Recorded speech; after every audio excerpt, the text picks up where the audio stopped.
tous, donc aujourd'hui on se retrouve pour une nouvelle vidéo, comment apprendre à faire de l'overboard, donc c'est parti. Donc pour apprendre à faire l'overboard c'est très simple, alors il faut d'abord avoir confiance en soi, puis trouver son équilibre, et dès que vous avez confiance en vous et que vous avez trouvé votre équilibre, c'est parfait, vous saurez faire de l'overboard. Donc la première chose à faire, là vous voyez j'ai un meuble et un canapé. Donc la première chose à faire pour monter dessus, déjà il faut avoir confiance en soi. Si vous avez peur de monter dessus puis dire oula je vais tomber et tout, c'est sûr ça sera vos premiers ressentis parce que moi quand je l'ai reçu, enfin quand je l'ai acheté je me suis dit oula je vais tomber, je vais me faire mal, je vais finir à l'hosto alors en fait pas du tout, je suis encore jamais tombée avec mon overboard, ça fait 3 mois que je l'ai. Donc le premier truc à faire c'est pour monter dessus, faut pas monter d'un coup comme ça, faut sceller quelque chose. Ou à moins que si vous avez vraiment confiance en vous, vous dites allez hop j'y vais, je monte d'un coup sans m'aider d'un meuble, une table, ça il n'y a pas de problème.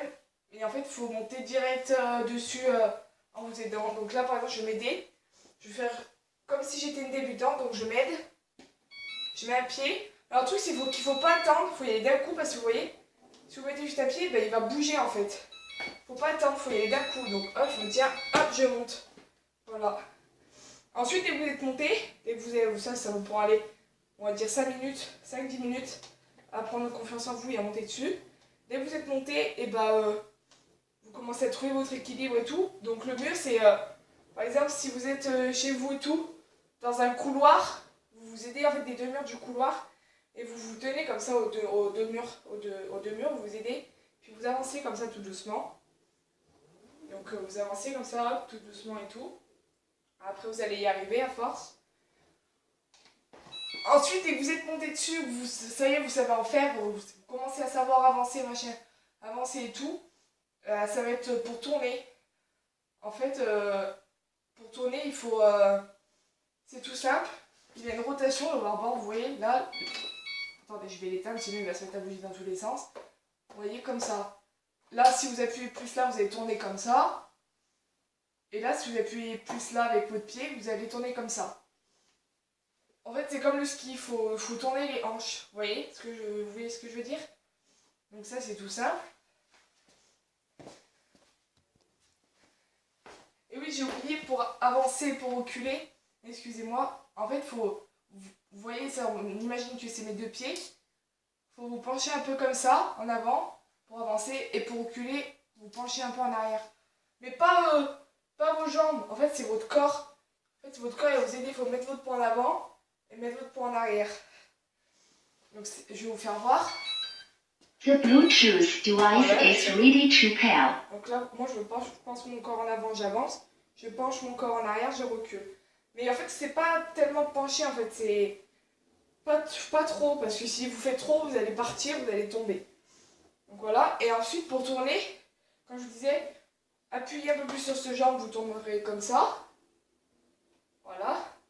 Et appuyez un peu plus sur celle-ci, vous tournerez dans l'autre sens.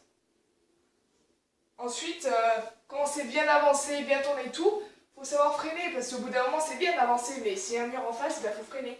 Donc pour freiner, c'est tout ça, vous faites ça, et hop, vous repenchez en arrière. Là, je suis un peu penché en avant, et hop, je me penche en arrière pour freiner. Et pour en arrière et pour freiner, c'est pareil. Vous allez en arrière, et hop, vous vous penchez en avant, vous freinez. Voilà, ça c'est tout simple. Après, faire des slaloms et tout, en fait, vous bougez les hanches, vous voyez, comme au ski. Hop, hop, hop. Hop, hop, hop, hop, hop. Et une fois que vous savez faire tout ça, vous êtes prêt pour savoir faire de l'overboard. Vous voyez, hop. Après, il y a plusieurs façons d'en faire l'overboard, mais pour l'instant, il faut savoir ses bases, c'est tourner, avancer, savoir freiner. Vous voyez, parce qu'on peut faire du sur place avec. Hein. Là, je fais du sur place, je ne bouge plus. Reculer. Après, en marche arrière, c'est après dès que vous savez bien en faire, enfin, pas bien en faire, mais bien avancer et tout, comme ça. Après, vous pouvez faire la marche arrière, vous voyez. En fait, faut avoir confiance en soi, faut pas avoir peur de tomber ni rien, sinon, vous saurez jamais en faire et tout. Voilà. Ensuite, on peut faire du sur place en tournant, vous voyez, regardez comme ça.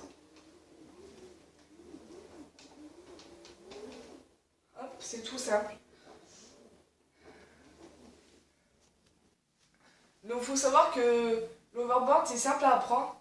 Moi j'ai mis à peine une demi-heure en apprenant tout, faire la marche arrière, la marche avant. J'ai appris toute seule en fait, je me suis dit allez je prends confiance en moi, je monte dessus, puis j'y vais, j'avance. Puis après je m'entraînerai à reculer et tout.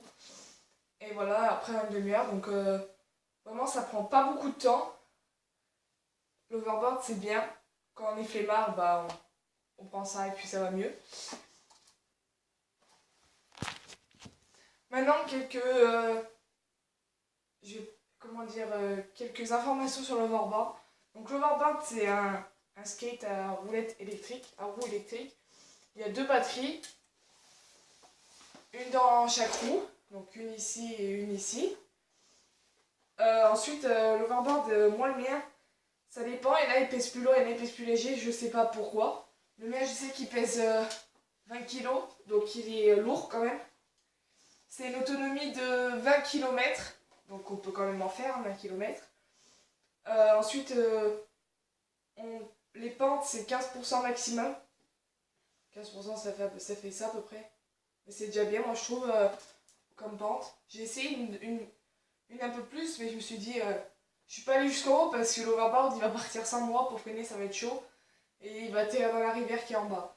Donc je me suis dit non c'est pas une bonne idée puis je vais l'abîmer. Ensuite 2 heures de charge maximum. Plus après ça sert à rien. Qu'est-ce que je pourrais vous dire d'autre voilà, c'est tout. Ah oui, la vitesse maximum c'est 12 km/h, donc ça va assez vite je trouve. Après il y en a avec Bluetooth et il y en a sans Bluetooth. Avec Bluetooth c'est bien parce qu'on peut écouter la musique mais la batterie se décharge un peu plus vite, c'est normal. Celle de votre téléphone aussi d'ailleurs. Et sans Bluetooth, bah, la batterie elle tient longtemps vu qu'on n'écoute pas de la musique. Mais moi j'écoute pas tout le temps de la musique. Ça je sais que j'écoute pas souvent. Après moi j'ai fait 20 km l'autre fois en 4 heures avec l'overboard, donc 4 heures à peu près de durée. Je trouve que c'est bien et puis 2 heures de charge ça va, c'est raisonnable. Donc voilà. Maintenant je vais vous faire une petite démonstration si vous voulez. Donc allez, c'est parti.